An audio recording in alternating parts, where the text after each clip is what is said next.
వచ్చాడయ్యో స్వామి నింగి సుక్కలతో గొడిగెత్తింది భూమి ఇచ్చాడయ్యో స్వామి కొత్త రెక్కల్ని మొలకెత్తించే హామీ 10 ఏళ్లు కేసీఆర్ గారి నాయకత్వంలో ఇటు పేదవాళ్ళని అటు పెద్దవాళ్ళని హైదరాబాద్ మహానగరం గాని తెలంగాణ రాష్ట్రం గాని సర్వతోముఖాభివృద్ధి సాధించింది.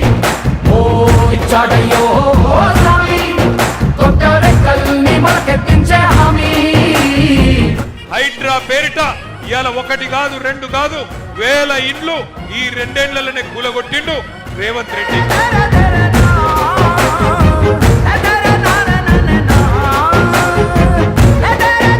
ఇందిరమ్మ రాజ్యం పేరు మీద ఇండ్లు గులగొట్టేటోళ్లకు ఓట్లేద్దామా ఇండ్లు గులగొట్టేటోళ్లకు? నేను చెప్పేది నిజమా కాదా?